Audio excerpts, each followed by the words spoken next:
जय हिंद। आज की क्लास में हम देखने वाले हैं गणित शिक्षण विधियों के 500 प्रश्नों की जो सीरीज चल रही है उस सीरीज को हम आगे बढ़ाते हैं और चलते हैं साथियों। आज का पहला प्रश्न आपके सामने है।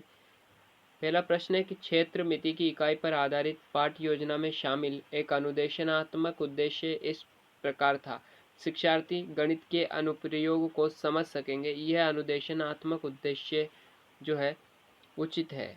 ऑप्शन पहला कह रहा है कि उचित है क्योंकि किसी को भी प्राप्त ज्ञान का अनुप्रयोग करने के योग्य होना चाहिए। बी ऑप्शन है अनुचित है क्योंकि उद्देश्य अस्पष्ट है और खराब तरीके से परिभाषित है। यहाँ पर सी ऑप्शन दिया गया है, उचित है क्योंकि गणित की सभी इकाइयों का उद्देश्य यही है। और डी ऑप्शन आपके सामने है कि उचित है क्योंकि क्षेत्र मिति पर आधारित इकाई के दैनिक जीवन के अनेक अनुप्रयोग है। तो साथियों इस क्वेश्चन का जो राइट आंसर है वो आपको क्या करना है, डी ऑप्शन जो है वो आपको क्या करना है, राइट है। डी ऑप्शन एकदम क्या करना है, आपको राइट आंसर करना है। नेक्स्ट, खेल विधि खेल विधि है। खेल विधि क्या है साथियों? ऑप्शन पहला है खेल विधि से क्या सर्वांगीण विकास होता है या थकावट का यहाँ पर बोल रहा है दोष क्या है खेल विधि का? थकावट का अनुभव होना, लक्ष्य से भटक जाना या क्रियाशीलता। तो साथियों खेल विधि का जो प्रमुख दोष माना गया है वो माना गया है थकावट का अनुभव करना। जो बी ऑप्शन है साथियों वो आपको करना है राइट आंसर। नेक्स्ट, ज्यामिति में उत्पत्ति उत्पत्ति नहीं, यहाँ पर क्या आपको करना है, यहाँ पर आपको करना है उपपत्ति। क्या उपपत्ति? यहाँ पर आपको करना है उत्पत्ति की जगह। तो ज्यामिति में उपपत्ति लिखना संकेत करता है। ऑप्शन पहला, कथन के तर्क या औचित्य को, ज्यामिति प्रश्न के वर्णन को, किसी आकृति को खींचने के पद को, द्विस्तंभीय तालिका जिसमें अभिग्रहित और निगमन है। साथियों इस क्वेश्चन का राइट आंसर क्या है? कथन के तर्क या औचित्य को। ऑप्शन पहला इस क्वेश्चन को आपको करना है राइट आंसर। नेक्स्ट, समस्या समाधान सहायता करती है अधिगम में, सत्यापन में, चिंतन में या एक केंद्रित अभिमुख चिंतन में। साथियों समस्या समाधान जो है वो हमारी चिंतन प्रक्रिया में सहायक करती है। बी सी ऑप्शन आपको क्या करना है, यहाँ पर राइट आंसर करना है। नेक्स्ट, अगला क्वेश्चन है कि यहाँ पर थोड़ा सा बड़ा क्वेश्चन इसलिए आप देख लीजिए इसको। कक्षा 8 की एनसीईआरटी पुस्तक में 5वीं इकाई चतुर्भुजों को समझना और ज्यामिति प्रयोग के अंत में बहुत सारे क्रियाकलाप जैसे कि चौपड़ की रचना, चीनी पहेली की रचना इत्यादि दिए हुए हैं। इस प्रकार के कार्यों के उद्देश्यों में से एक उद्देश्य सहायता करता है गति बोध वाले शिक्षार्थियों को केवल दृश्य विचार कौशल में विचार करना। देखिएगा यहाँ पर चौपड़ की रचना है, क्या है? एक तो चौपड़ की रचना है और एक यहाँ पर है चीनी पहेली की रचना। यहाँ पर इस प्रकार के कार्यों में उद्देश्यों में से एक उद्देश्य सहायता करता है। साथियों श्रोतागण शिक्षार्थियों को केवल अपनी सुनने की क्षमता से यहाँ पर कोई मतलब नहीं है। सी ऑप्शन है सभी शिक्षार्थियों को केवल अपनी विश्लेषणात्मक कला को सुधारने में। और डी ऑप्शन है दृष्टि वाले यहाँ पर नहीं है। यहाँ पर सी ऑप्शन जो है वो आपका एकदम बेहतर ऑप्शन है। सी ऑप्शन आपको क्या कर देना है, यहाँ पर राइट आंसर करना है साथियों। नेक्स्ट क्वेश्चन यहाँ पर है कि साथियों किसी मैदान का क्षेत्रफल ज्ञात करने के लिए गणित शिक्षण की कौन सी विधि प्रभावी हो सकती है? भाई ये कोई क्षेत्र है, इस क्षेत्र का इस मैदान का आपको क्षेत्रफल ज्ञात करना है तो आप इनमें से किस विधि को सर्वाधिक उपयुक्त मानेंगे? क्या आगमन विधि, निगमन, प्रयोगशाला या क्रिया विधि? साथियों इस क्वेश्चन का राइट आंसर आपको स्वीकार करना है डी ऑप्शन, क्रिया विधि के माध्यम से यहाँ पर आप क्षेत्रफल ज्ञात कर सकते हो जो कि सर्वाधिक उपयुक्त माना जाता है। नेक्स्ट क्वेश्चन, गणितीय संचारण उल्लेख करता है। ऑप्शन पहला है समस्याओं को सुलझाने की क्षमता, गणितीय प्रश्नोत्तरी में भाग लेने की क्षमता।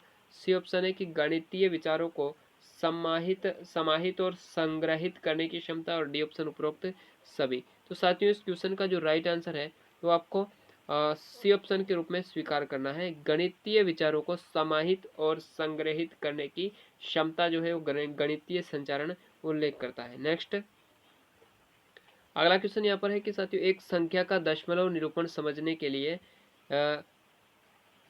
निम्न में से कौन सी पूर्व जानकारी हमें आवश्यक है? व्यकलन, योग, गुणा या स्थानीय मान। तो साथियों किसी भी संख्या का दशमलव निरूपण हमें समझने के लिए सबसे पहले हमें क्या होना चाहिए? स्थानीय मान की जानकारी होना चाहिए। डी ऑप्शन आपको क्या करना है, राइट आंसर करना है। नेक्स्ट, गणित विषय पर होने वाले अनुसंधान में प्रमुख योगदान होता है। गणित विषय की बात हो रही है तो कल्पना का, तार्किक चिंतन का, गणितीय मूल्यों का, या उपरोक्त सभी का।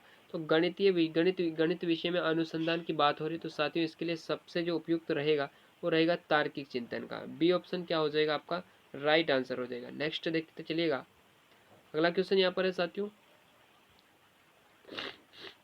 एक शिक्षार्थी किसी विशेष आधार पर छांटने में, पैटर्न को पहचानने में, संख्या और आकृतियों को, नई परिस्थितियों को जानना, समय बिताना और मापन में परेशानी दर्शाता है, उसको निम्न में से किस समस्या के साथ डिस्कैलकुलिया हो सकता है।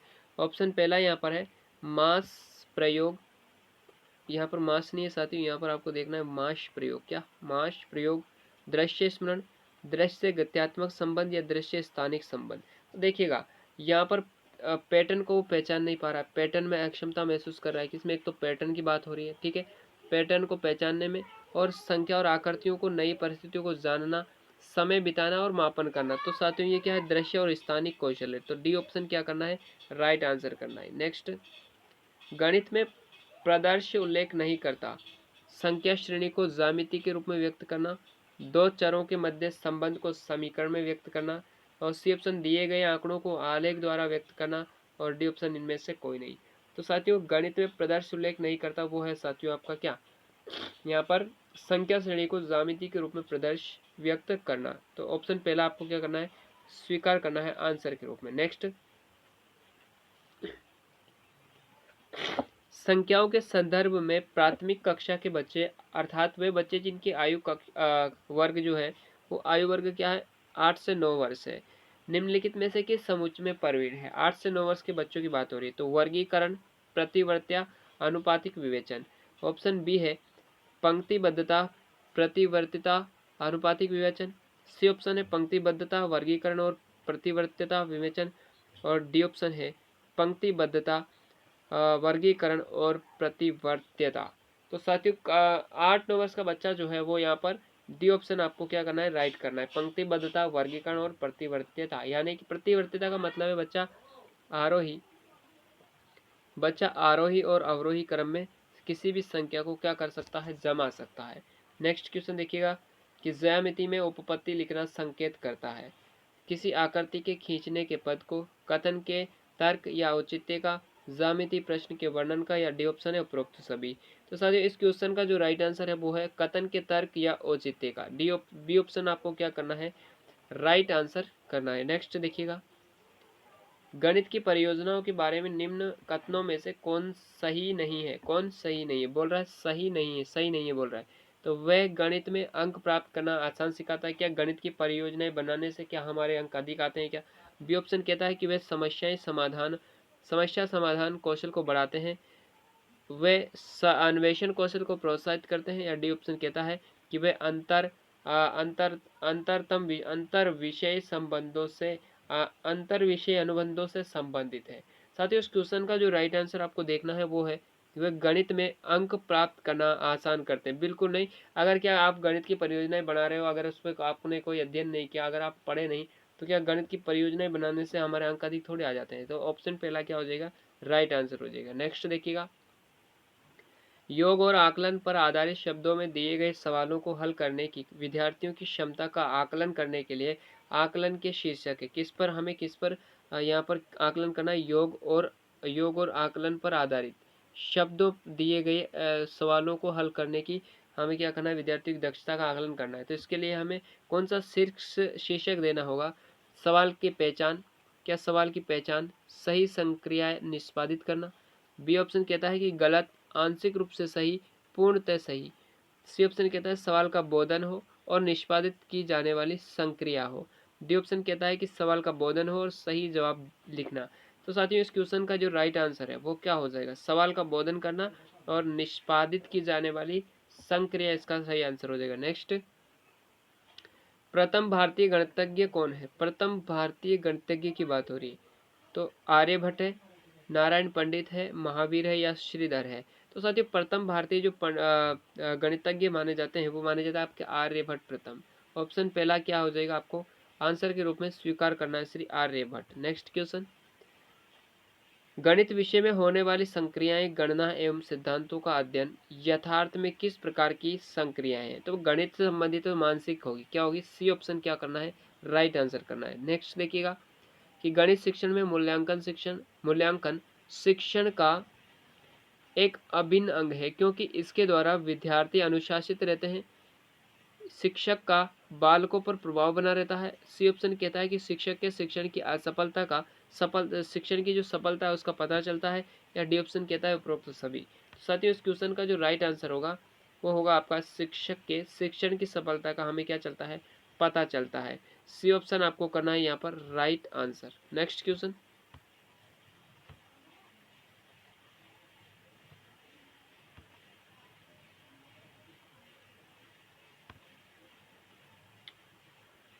क्वेश्चन है साथियों अगला कि जिन विद्यार्थियों को ज्यामितीय शब्दावली और उनके अर्थ समझने में कठिनाई होती है, उनकी सहायता करने के लिए शिक्षक को क्या करना चाहिए, ज्यामितीय शब्दावली की परीक्षा लेनी चाहिए, अधिक से अधिक गतिविधियों का प्रयोग करना चाहिए, समूह चर्चाओं को प्रोत्साहित करना चाहिए, या डी ऑप्शन कहता है इनमें से कोई नहीं। तो साथियों, इस क्वेश्चन का राइट आंसर अधिक से अधिक क्या करना चाहिए, अधिक से अधिक गतिविधियों का प्रयोग करना चाहिए। बी ऑप्शन आपको करना है यहाँ पर राइट आंसर। नेक्स्ट, निदानात्मक परीक्षा में प्रश्नों का चयन करना चाहिए किसी एक प्रकरण से, संपूर्ण पाठ्यक्रम से, प्रकरण की विषय वस्तु के किसी एक भाग से, या उपरोक्त सभी। बात किसकी हो रही है, निदानात्मक परीक्षा की। तो इसके लिए साथियों को क्या करना होगा, प्रकरण की विषय वस्तु के किसी एक भाग से, जिस भाग में बच्चा कमजोर है, ताकि हमें क्या चल सके, पता चल सके कि किस भाग में वो कच्चा कितना कमजोर है। तो सी ऑप्शन क्या करना है, राइट आंसर करना है। नेक्स्ट, शिक्षण प्रक्रिया में जिस क्रिया में ये पता लगाया जाता है कि विद्यार्थी गणित के किस क्षेत्र में कमजोर है, यानी कि उसके कारणों का पता, कुल मिला के उसके कारणों का पता किसके माध्यम से लगाया जाता है, क्वेश्चन कह रहा है मौखिक कार्य, लिखित कार्य, निदानात्मक कार्य या उपचारात्मक कार्य। तो इसका तो कारणों का तो पता लगाया जाता है निदानात्मक कार्य के अंतर्गत, इसलिए सी ऑप्शन करना है राइट आंसर। नेक्स्ट, कि शिक्षण कार्य में मूल्यांकन की प्रकृति है। साथियों, मूल्यांकन की प्रकृति जो है वो बी एस यहाँ पर बात करते हैं ब्लूम के द्वारा त्रिकोणात्मक कैसी है, गुणात्मक भी है और परिमाणात्मक, इसलिए सी ऑप्शन क्या हो जाएगा, राइट आंसर। नेक्स्ट, विद्यालय में विभेदकारी परीक्षा अंतर करती है। विभेदकारी यानी कि सामान्य छात्रों में, प्रतिभावान छात्रों में, कमजोर छात्रों में, या डी ऑप्शन है उपरोक्त सभी में। तो जो विभेदकारी परीक्षा होती है इन तीनों के तीनों में ही क्या करती है, विभेद करती है। C option sorry D option right answer के रूप में आपको स्वीकार करना है। नेक्स्ट क्वेश्चन है साथियों कि क्वेश्चन है गणित विषय के उपलब्धि परीक्षण में प्रश्नों का चयन किया जाता है किसी एक प्रकरण से, प्रकरण के किसी एक भाग से, संपूर्ण पाठ्यक्रम से, या पिछली कक्षा के पाठ्यक्रम से। उपलब्धि परीक्षण में तो साथियों संपूर्ण पाठ्यक्रम से ही प्रश्नों का चयन किया जाता है। सी ऑप्शन आपको करना है यहाँ पर राइट आंसर। नेक्स्ट क्वेश्चन है कि विद्यालय स्तर पर गणित में विद्यार्थियों की सफलता का एक मुख्य कारण यह है कि हमारी आकलन प्रक्रिया जेंडर संबंधी पक्षपात करती है, अपनी प्रकृति में अधिक विषयनिष्ठ है। डी सी ऑप्शन कहता है कि योग्यताओं के गणितीयकरण की अपेक्षा प्रकरण संबंधी ज्ञान के परीक्षण पर बल देती है, और डी ऑप्शन कहता है इनमें से कोई नहीं। साथियों, इस क्वेश्चन का राइट आंसर आपको देखना है C option. C option right answer है आपका इस क्वेश्चन का, योग्यताओं के गणितीयकरण की अपेक्षा क्या करता है, प्रकरण संबंधी ज्ञान के परीक्षण पर बल देती है। नेक्स्ट, आगमन विधि निम्न में से किसके लिए उपयुक्त है, सूत्र स्थापित करने के लिए, सवालों को सूत्र द्वारा हल करने के लिए। तो यहाँ पर तो सीधा आपकी कौन सी विधि हो जाएगी, निगमन विधि हो जाएगी। सीधा कौन सी विधि, निगमन विधि, सवाल को समझने के लिए और सवाल को बनाने के लिए। तो साथियों, आगमन विधि के माध्यम से हम क्या करते हैं, सूत्र स्थापित करते हैं, इसलिए ऑप्शन पहला क्या हो जाएगा, राइट आंसर हो जाएगा। नेक्स्ट, अभ्यास द्वारा निर्धारित छोटे छोटे लक्ष्य को कहते हैं, क्या कहते हैं, लक्ष्य, प्राप्य उद्देश्य, व्यवहारगत परिवर्तन, या शैक्षिक उद्देश्य। तो अभ्यास द्वारा जो निर्धारित किए जाते हैं छोटे छोटे लक्ष्य जो होते हैं साथियों, उसको हम क्या कहते हैं, प्राप्य उद्देश्य कहते हैं। इनको ही हम क्या कहते हैं, तात्कालिक उद्देश्य, तात्कालिक उद्देश्य भी हम इनको कह देते थे। तो ऑप्शन नंबर बी के रूप में आपको क्या करना है, स्वीकार करना है। नेक्स्ट देखिएगा कि गणित पाठ्य योजना के उद्देश्य कथन महत्वपूर्ण है क्योंकि इससे विषय वस्तु को रोचक ढंग से प्रस्तुत किया जा सकता है, छात्रों को नवीन पाठ के उद्देश्यों का आभास हो जाता है, छात्रों के पूर्व ज्ञान का पाठ के ज्ञान से संबंध जोड़ा जाता है, साथियों, इस क्वेश्चन का राइट आंसर आपको देखना है कि छात्रों को नवीन ज्ञान के जो उद्देश्य होते हैं उसका आभास हो जाता है जब अध्यापक उसके उद्देश्य कथन कह देता था।